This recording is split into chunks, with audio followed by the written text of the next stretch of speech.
আসসালামু আলাইকুম। মিতা মুস্তাফা স্বাগত জানাচ্ছি এনটিভির দুপুরের খবরে। ক্রাউন সিমেন্ট শিরোনাম দেখছিলেন, এবার পুরো খবর। জাহাঙ্গীরনগর বিশ্ববিদ্যালয়ের শেখ ফজিলাতুন্নেসা হল ভোট কেন্দ্রে আছেন আমাদের সিনিয়র করেসপন্ডেন্ট আপেল শাহরিয়ার। সরাসরি যোগ দিচ্ছেন তিনি আমাদের সাথে। আপেল, এই কেন্দ্রে তো ভোট গ্রহণ 1 ঘন্টার মতো বন্ধ ছিল, তো এখন পরিস্থিতি কেমন দেখছেন?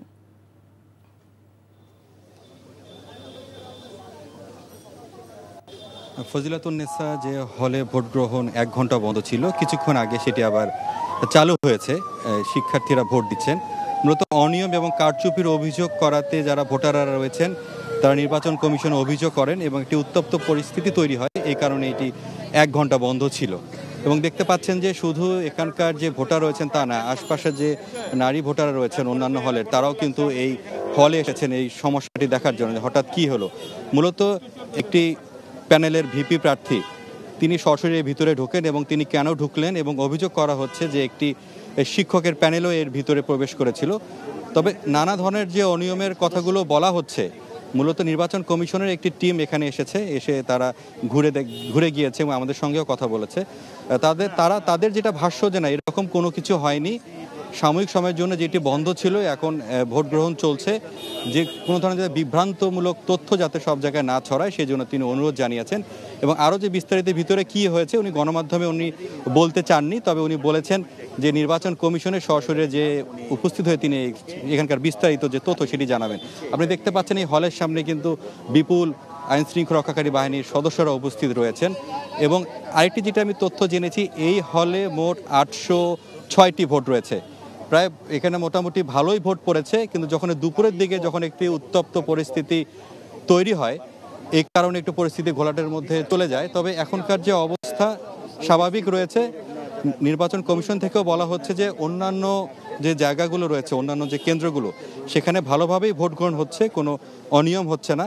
তাই পাশাপাশি বলে রাখি যে এই যে আজকের এই যে ভোটের যে এই একটি সময়টিতে যে উত্তপ্ত পরিস্থিতি তৈরি হলো, সেক্ষেত্রে ভোটাররা বলছেন এটি কোনোভাবেই কাম্য নয়। তার কারণ নারী ভোটারদের যে কেন্দ্রতে পুরুষের যে প্রবেশ ভিপি প্রার্থীর, এটি কোনোভাবেই কাম্য নয়। তারা বলছেন অবশ্যই এটার যথাযথ ব্যবস্থা যাতে নেওয়া হয়। এবং আচরণবিধি লঙ্ঘনের যে পাল্টাপাল্টি যে অভিযোগ করা হয়েছে, যেসব প্রার্থীরা যারা অংশ নিয়েছেন সবাই কিন্তু অভিযোগ করছে যে তারা অনিয়ম করছেন এবং আচরণবিধি লঙ্ঘন করছেন এবং বহিরাগতদেরকে নিয়ে এসে ক্যাম্পাসের ভিতরে অবস্থান নিয়েছেন। এবং যে কেন্দ্রগুলো রয়েছে সেই কেন্দ্রগুলোতে অতিরিক্ত ব্যালট পেপার রাখারও আমি অভিযোগ যেটি করা হচ্ছে সেটি পেয়েছি। তবে সব মিলিয়ে আরও তো কয়েক ঘন্টা বাকি রয়েছে ভোট গ্রহণের। তবে নির্বাচন কমিশন থেকে বলা হচ্ছে যে যাতে স্বাভাবিকভাবে সব কিছু হয়। তবে এই মুহূর্তে আমি কথা বলবো ঢাকা জেলার পুলিশ সুপার মোহাম্মদ আনিসুজ্জামানের সঙ্গে, যে আসলে কেন্দ্রে আসলে কি ঘটেছিল। এই কেন্দ্রে আসলে এনাদের ইন্টারনাল বিষয়টা, মানে নির্বাচন পরিচালনা যে মনিটরিং টিম আছে, নির্বাচন কমিশন একটা আর নির্বাচন মনিটরিং যে টিম একটা, এই নির্বাচন মনিটরিং টিমের একজন সদস্য, ওনার নাম মেহের আবিন, ভদ্রমহিলার নাম, উনি এখানে প্রবেশ করেছিল। প্রবেশ করার পর এখানে কালি, যে ভোটারদের যে কালি, সেই কালির পরিমাণ কম বা বেশি হচ্ছে, এ সংক্রান্তে উনি একটা কথা বলে ভোট গ্রহণ বন্ধ রাখার জন্য উনি বিধি বহির্ভূতভাবে নির্দেশ দিয়েছেন। এটা একমাত্র নির্বাচন কমিশন বন্ধ করতে পারে। উনি হচ্ছে মনিটরিং টিমের একজন সদস্য, নির্বাচন মনিটরিং টিমের সদস্য। ওনার যদি কোনো অভিযোগ থাকে সেটা উনি নির্বাচন কমিশনের কাছে লিখিতভাবে মৌখিকভাবে জানালে নির্বাচন কমিশন সদস্য এসে এখানে দেখভাল করে সিদ্ধান্ত করবে। কিন্তু উনি যেটা দিয়েছেন, যেটা আমি এবং নির্বাচন কমিশনের কাছে জানতে পারলাম, যে উনি নির্বাচন মনিটরিং টিমের সদস্য, উনি ভিতরে প্রবেশ করেছেন এই যে বেগম ফজিলাতুন্নেসা হলে। উনি কালি কম বেশি এটার অভিযোগ তুলে ভোট গ্রহণ বন্ধ রাখতে বলছিল।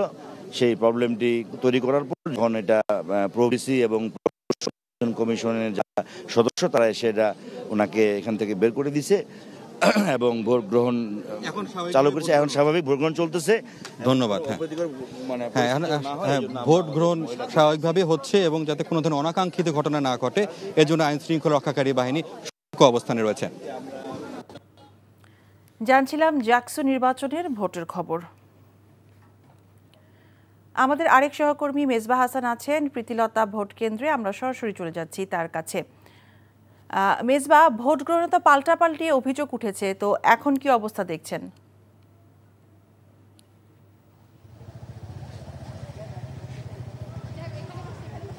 আসলে দুপুরের পর থেকেই আসলে কিছু কেন্দ্রে অভিযোগ পাওয়া গেছে। আমরা কিছুক্ষণ আগে কবি নজরুল হলে ছিলাম, সেখানে এক ভিপি প্রার্থী এসেছেন স্বতন্ত্র আংশিক প্যানেল থেকে, যিনি দাঁড়িয়েছেন তিনি অভিযোগ করছিলেন যে তার এজেন্টদের জন্য কোনো জায়গা রাখা হয়নি। আমাদের এক একটি হলে কিন্তু ভিন্ন রকম অভিজ্ঞতা হচ্ছে। আসলে কোনো হলে দেখেছি আমরা যে ভোটারদের কালি দিয়ে দেওয়া হচ্ছে, আঙ্গুলে কালি ছাপ দেওয়া হয়েছে ভোটারদের। আবার কোনো হলে প্রক্টর বলছেন যে এখানে আমাদের প্রক্টর অফিস থেকে আগে থেকে নির্বাচনের আগে থেকে কোনো নির্দেশনা ছিল না, যার কারণে তারা শুধু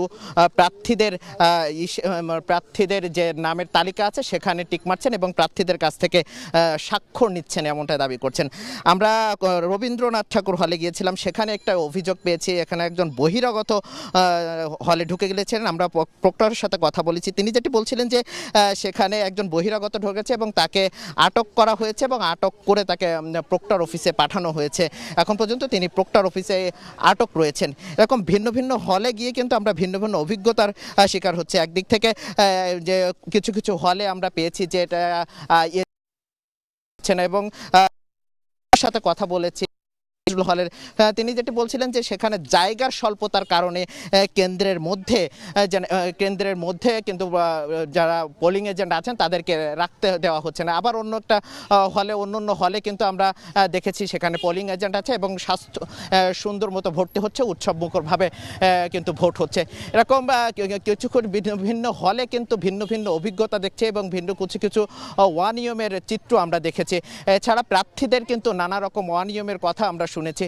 সবকিছু মিলে যদি এখন পর্যন্ত ভোটের এখনো 3 ঘন্টা বাকি, সেক্ষেত্রে কয়েকটি হলে অনিয়মের চিত্র ছাড়া এমনি বাকি হলগুলোতে কিন্তু এখনো স্বাচ্ছন্দ্যে ভোট গ্রহণ চলছে এবং আইন শৃঙ্খলা রক্ষাকারী বাহিনীর যে অবস্থান সেটি কিন্তু এখনো কঠোর অবস্থানে রয়েছেন। এই ছিল সবশেষ। জানছিলাম জাকসু নির্বাচনে বিভিন্ন হলের ভোট কেন্দ্রের খবর। সংবিধান সংস্কার সহ সংস্কারগুলোতে এমন কোনো উদাহরণ সৃষ্টি করতে চাওয়া ঠিক হবে না যা পরবর্তীতে আদালতে চ্যালেঞ্জের মুখোমুখি হয় বলে মন্তব্য করেছেন বিএনপির স্থায়ী কমিটির সদস্য সালাউদ্দিন আহমেদ। রাজধানীর সিরজা মিলনায়তনে নাগরিক কোয়ালিশন আয়োজিত সুষ্ঠু নির্বাচনের জন্য প্রত্যাশা ও চ্যালেঞ্জ শীর্ষক আলোচনা সভায় তিনি এমন মন্তব্য করেন। তত্ত্বাবধায়ক সরকারের বিষয়গুলো এখনও পূর্ণাঙ্গভাবে একমত হওয়া যায়নি উল্লেখ করে নির্দিষ্ট সময়ের মধ্যে সব অংশীজন ঐক্যমত্যে পৌঁছতে পারবে বলে আশা প্রকাশ করেন বিএনপির এই স্থায়ী কমিটির সদস্য। স্বাধীন নির্বাচন কমিশন, বিচার বিভাগের স্বাধীনতা, তত্ত্বাবধায়ক সরকার এবং মুক্ত গণমাধ্যম প্রতিষ্ঠা করা গেলে যে কোনো পরিস্থিতিতে সুষ্ঠু নির্বাচন অনুষ্ঠান করা সম্ভব বলে উল্লেখ করেন তিনি। যে সংশোধনের প্রস্তাবগুলো গৃহীত হয়েছে সেগুলো অবশ্যই নির্বাচনের আগে বাস্তবায়ন হওয়া দরকার। যেগুলো প্রতিনিয়ত হচ্ছে তার মধ্যে আরপিইউ একটি প্রধান আইন, রিপ্রেজেন্টেশন অফ পিপলস অর্ডার, যেটা আমরা জনপ্রতিনিধিত্ব আদেশ বলেই চিনি, এবং আচরণবিধি, এই দুইটা অধ্যাদেশের খসড়া নির্বাচন কমিশন থেকে আইন মন্ত্রণালয়ে জমা দেওয়া হয়েছে বলে আমরা জানি। জুলাই জাতীয় সনদ 2025 বাস্তবায়নের সব রাজনৈতিক দলের সহযোগিতা চেয়েছেন ঐকমত্য কমিশনের সহসভাপতি ডক্টর আলী রিয়াজ। রাজধানীর ফরেন সার্ভিস একাডেমিতে রাজনৈতিক দলগুলোর সাথে তৃতীয় দফার সংলাপে তিনি বলেন, সনদ বাস্তবায়ন নিয়ে কমিশন কোনো মতামত দলগুলোর উপর চাপিয়ে দেবে না। প্রত্যেকটি রাজনৈতিক দলের এই দৃঢ়চিত্ত অবস্থান আছে যে গত বছরের জুলাই আগস্টের গণঅভ্যুত্থান যা দীর্ঘ 16 বছরের সংগ্রামের ধারাবাহিকতায় গড়ে উঠেছে, তার প্রতি আপনাদের যেই দৃঢ়চিত্ত অবস্থান, যে এর মধ্যে যে আকাঙ্ক্ষা তৈরি হয়েছে জনগণের, সেই আকাঙ্ক্ষাকে আপনারা বাস্তবায়ন করতে চান। রেকর্ড উচ্চতায় পৌঁছার পর বৃহস্পতিবার বিশ্ববাজারে স্বর্ণের দাম কিছুটা কমেছে। 0.2% কমে আউন্স প্রতি স্বর্ণের দাম দাঁড়িয়েছে 3,632.48 মার্কিন ডলার। বার্তা সংস্থা রয়টার্স জানায়, বিনিয়োগকারীদের নজর এখন মার্কিন ভোক্তা মূল্য সূচক তথ্যের দিকে। কারণ স্বর্ণের উৎপাদনকারীরা প্রত্যাশার চেয়ে কম মূল্য নির্ধারণ করায় তারা প্রত্যাশা করছেন আগামী সপ্তাহে সুদের হার কমতে পারে। এছাড়া কমেছে রূপা এবং প্ল্যাটিনামের দামও। স্পট সিলভার 0.3% কমে প্রতি আউন্স $41.07 দাঁড়িয়েছে। 0.2% কমে প্ল্যাটিনামের দাম এখন $1,383.1। এই ছিল দুপুরের খবরে। এই খবরের ভিডিও সহ আপডেট জানতে ভিজিট করুন এনটিভি অনলাইন www.ntvbd.com। এছাড়াও এনটিভি জনপ্রিয় সব অনুষ্ঠান ও খবরের আপডেট জানতে ভিজিট করুন আমাদের ইউটিউব ও ভেরিফাইড ফেসবুক পেজ। 5টায় দেশের খবর দেখার আমন্ত্রণ রইল। সবাইকে ধন্যবাদ।